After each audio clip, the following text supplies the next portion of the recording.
CO में सेना अध्यक्ष भारतीय सेना नई दिल्ली विषय हवलदार डॉक्टर चौहान के मामले में आज सबसे पहले मैं बता दूं कि कल शाम से लाकर अभी तक मैंने कुछ हमारे जो रिटायर्ड सीओ साहब हैं, ब्रिगेडियर साहब हैं, उसके अलावा हमारे हेड क्लर्क साहब जो कि रिटायर्ड हो चुके हैं, उनसे मैंने एक विषय पर चर्चा की और उनको कहा कि मैं एक पत्र लिखना चाहता हूं कि हमारे दो कमांडिंग अफसर जो भी वर्तमान में एक तो एनसीसी बटालियन को कमांड कर रहा है और एक इन्फेंट्री बटालियन को कमांड करके अभी हालांकि 7 दिन पहले ही वो जा चुके हैं लेकिन उन्होंने एक बहुत बड़ा ऐसा कार्य किया है जिससे हमारी सेना की छवि को धूमिल किया है। इन्होंने जानबूझते हुए एक ऐसे हवलदार को जो कि आदतन अपराधी था, डिफाल्टर था, उस डिफाल्टर व्यक्ति को इन्होंने एनसीसी में पोस्टेड कर दिया। एनसीसी जहां हमारे देश के छोटे बच्चे, बच्चियां, गर्ल्स कैडेट जो देश के भविष्य के लिए तैयार किए जाते हैं, ऐसी संवेदनशील जगह पर किसी आदतन अपराधी को वहां भेजना। मेरा पहला सवाल इन्फेंट्री बटालियन के सीओ साहब से। सर, अगर आपकी अपनी रिपोर्ट के मुताबिक यह सैनिक एक आदतन अपराधी था, इसका ट्रैक रिकॉर्ड खराब था, तो आपने अपनी बटालियन के सैकड़ों जवानों में से इसी व्यक्ति को एनसीसी जैसी संवेदनशील जगह पर भेजने की अनुमति क्यों दी? एनसीसी जहाँ हमारे देश का भविष्य, छोटी छोटी बच्चियाँ और महिला कैडेट सैन्य प्रशिक्षण लेने आती हैं, क्या ये कथित तौर पर एक डिफाल्टर सैनिक को वहाँ भेजना सीधे तौर पर प्रशासनिक लापरवाही नहीं है? मेरा दूसरा सवाल एनसीसी बटालियन के कमान अधिकारी से। सर, चलिए मान लेते हैं कि परमानेंट यूनिट ने उन्हें भेज दिया, लेकिन आपने उस सैनिक का कार्यकाल टर्नओवर 6 महीने के लिए आगे क्यों बढ़ाया? मतलब इसका टर्नओवर एक्सटेंशन किया था, ठीक है। अगर वह इतना ही बड़ा अपराधी था तो आपकी नाक के नीचे उसका कार्यकाल कैसे बढ़ाया गया? क्या आपने उस पर पहले से नज़र क्यों नहीं रखी? अगर आज अधिकारी यह आरोप लगा रहा है कि उसने किसी गर्ल कैडेट के साथ कुछ गलत किया है, तो इस बात की क्या गारंटी है कि अधिकारियों की इस लापरवाही की वजह से अतीत में अन्य कैडेटों के साथ कुछ गलत नहीं हुआ हो? अगर वह सैनिक, तो उसे तैनात करने वाले अधिकारी। आज सबसे पहले मैं आपको हाथ जोड़कर रिक्वेस्ट करूंगा कि इस वीडियो को पूरा देखकर शेयर जरूर करें, क्योंकि यह मामला बहुत ही संवेदनशील है। एक हवलदार जो कि एनसीसी में तैनात था, 2 साल उस हवलदार को वहां रखा गया और अचानक उसको आरटीओ किया गया, जिसके ऊपर उसी के बटालियन के कमांडिंग अफसर ये कहते हैं कि भाई इसके फोन कॉल में एनसीसी की गर्ल कैडेटों से और एक नाबालिग कैडेट से चैट और कॉल थी।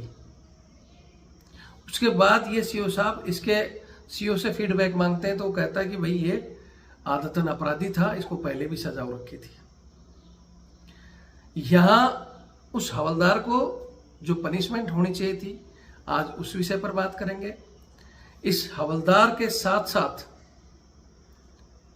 उस सीओ को भी पनिशमेंट होनी चाहिए जिसने ऐसे डिफाल्टर व्यक्ति को ऐसी संवेदनशील जगह में पोस्टिंग किया। तो आप पूरा वीडियो देखेंगे और तय करेंगे, क्योंकि अब हम इसको कानून के दायरे में लेने जा रहे हैं।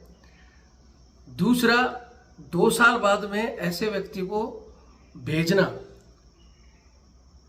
किसी की शिकायत थी या नहीं थी, अभी तक शिकायतकर्ता सामने नहीं आया। इन्होंने सिर्फ इनका फोन चेक किया और इसको भेज दिया।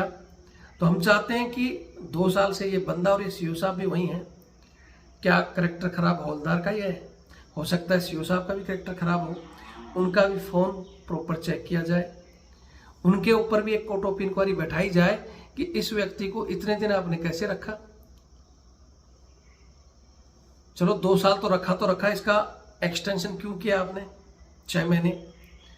आप 25 नवंबर की जो नवंबर 2025 की जो घटना बता रहे हो, घटना के 4 महीने बाद भी आप इस ऐसे व्यक्ति को क्यों रखा? मैं इस घटना को हमारे सेना अध्यक्ष, देश के प्रधानमंत्री और राष्ट्रपति महोदय तक चिट्ठी लिखकर पहुंचा रहा हूं। चिट्ठी का जवाब नहीं मिलने पर न्यायालय में इस घटना को लेकर मैं जाऊंगा, क्योंकि ये मामला जुड़ा हुआ है हमारी देश की भविष्य में जो बच्चियां देश के लिए काम करेंगी, एनसीसी कैडेट और बच्चे जिनको देश का भविष्य तय करना है, सेना का भविष्य तय करना है, ऐसे मामले में बहुत गंभीर आरोप जो इन्होंने लगाए हैं, और अगर इनकी जांच नहीं होगी, सिर्फ एक आदमी को दोषी कहकर हटा दिया गया, तो ये कहानी पूरी स्पष्ट नहीं होगी। दूसरी तरफ पूरी कहानी में शिकायतकर्ता कौन है अभी तक पता नहीं।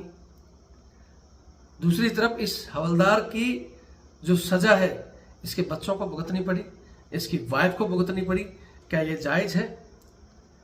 इसके बच्चे के पेपर प्रभावित थे, इसकी वाइफ बीमार थी, इसके बच्चे का एक्सीडेंट होता है, ऐसे में भी इस अधिकारी ने इस ओर ध्यान नहीं दिया।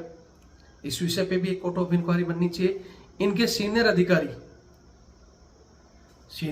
को भी इसी तरह, या तो ये घटना सच्ची है या झूठी है, इसी तरह बताया दिया गया होगा, लेकिन सीनियर अधिकारी ने भी ये गौर नहीं किया कि इसके साथ साथ ये सजा इसके बच्चों को भुगतनी पड़ेगी। क्या एक हवलदार की वजह से उसके बच्चों का करियर और उसकी पत्नी का इलाज नहीं होना चाहिए? आप जब तक इस कहानी को पूरा नहीं देखेंगे या समझेंगे, तब तक आपको ये लगेगा कि हकीकत में दोषी कौन है। तो मैं आपसे निवेदन करूंगा कि एक बार पूरा देखें और शेयर करें, और सभी दोषियों पर, चाहे हवलदार दोषी है तो हवलदार पर, और साथ में इसके इन्फेंट्री की बटालियन के सीओ के कमांडिंग ऑफिसर और एनसीसी कमांडिंग ऑफिसर, इनके ऊपर भी जांच बैठाना चाहिए। ये हमारा उद्देश्य है। वीडियो देखें और शेयर करें। आरटीओ कृत सेना अधिनियम की धारा 63 अच्छी व्यवस्था और सैन्य अनुशासन का उल्लंघन के तहत एक गंभीर अपराध है। सैन्य अदालत द्वारा संक्षिप्त सुनवाई समरी ट्रायल के बाद उन्हें फटकार रेफ्रीमेंट की सज़ा सुनाई गई और 19 फरवरी 2025 को तत्काल प्रभाव से उनकी पैतृक यूनिट में वापस भेजा। आरटीओ रिटर्न टू यूनिट दिया। पिछला आपराधिक रिकॉर्ड सैनिक की पैतृक यूनिट, यह यूनिट को मैंने हिडन कर दिया है कि कमान अधिकारी ने पुष्टि की कि यह सैनिक एक आदतन अपराधी प्रीपेचुअर डिफाल्टर है। इससे पहले वर्ष 2013 में भी इन्हें सेना अधिनियम की धारा 39B के तहत 14 दिनों का सश्रम कारावास, रिफ्रीमेंट और इम्प्रिजमेंट, 14 दिनों का वेतन जुर्माना दिया जा चुका है। जय हिंद, जय भारत, वंदे मातरम। मैं रविंद्र फौजी। साथियों, आज इस वीडियो के माध्यम से मैं हमारी सेना के 2 कमांडिंग ऑफिसर, एक एनसीसी बटालियन के एक सीओ साहब और एक इन्फेंट्री के सीओ साहब, जिन्होंने हमारी सेना की छवि को धूमिल किया है, और इसी को लेकर मैं इनके खिलाफ चीफ ऑफ आर्मी स्टाफ, हमारे देश के प्रधानमंत्री और महामहिम राष्ट्रपति जी को एक पत्र लिख रहा हूं, और मैं चाहता हूं कि आप भी इस वीडियो को पूरा देखकर मुझे सुझाव जरूर दें कि इसमें कुछ ऐड करना चाहिए या नहीं करना चाहिए। दूसरा, जो मैं लिखने जा रहा हूं, क्या वो सही है या गलत। मैं नहीं चाहता कि आप इसमें आप कोई और कमेंट्स करो।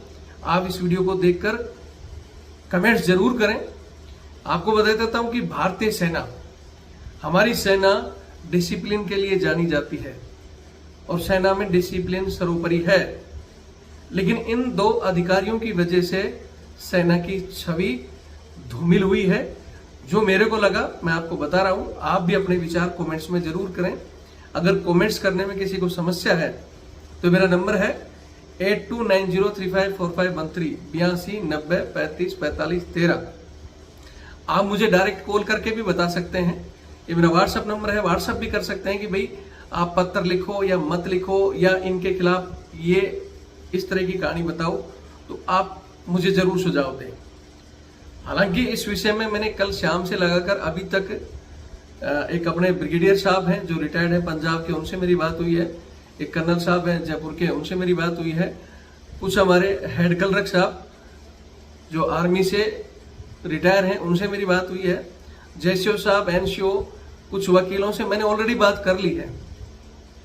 अलग अलग उनके जो सुझाव आए हैं वो भी मैं आपको इसमें बताऊंगा, लेकिन मैं चाहता हूं कि सभी आदमी के हम सुझाव फोन करके तो ले नहीं सकते, लेकिन अगर आप इसमें सुझाव देते हो तो हम आपके सबके कमेंट्स पढ़ के, या कोई बिल्कुल ठीक कमेंट्स हो तो सीधा हमारे को व्हाट्सएप कर सकते हो।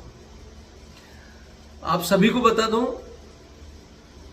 कि एक हवलदार जी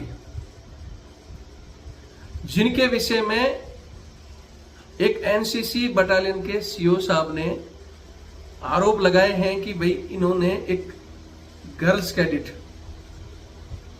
उससे चैटिंग की, फोन कॉल किए और ये बंदा गलत है, उसको आरटीओ कर दिया गया। इस विषय को लेकर ये वीडियो में बना रहा हूं। सबसे बड़ा दुर्भाग्य की बात है कि आज इन्होंने कोर्ट के समक्ष एक अपना जो जवाब दाखिल किया है, उस जवाब में ये लिखते हैं, एक जगह इन्होंने स्पष्ट लिखा है कि ये सीओ साहब ने इन्फेंट्री के सीओ साहब को, जो हवलदार की यूनिट में सीओ साहब है, उनको फोन किया। फोन करने के बाद सीओ साहब ने बताया कि हाँ भाई ये बंदा तो आदतन अपराधी है, डिफॉल्टर है, और इसको 2013 में भी 14 दिन की पे फाइन और आरआई हुई थी।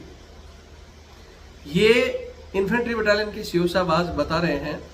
तो सबसे पहला और इम्पोर्टेंट सवाल मेरा कि एक आदतन अपराधी को ऐसी जगह क्यों भेजा गया जहां हमारी एक एनसीसी बटालियन है और उसमें हमारे छोटे बच्चे, गर्ल्स कैडेट, यानी देश का भविष्य तय होता है वहां पर, और ऐसी जगह पर ऐसे हवलदार को भेजना जिसका कैरेक्टर आज वो बता रहे हैं कि पहले ही आदतन अपराधी था।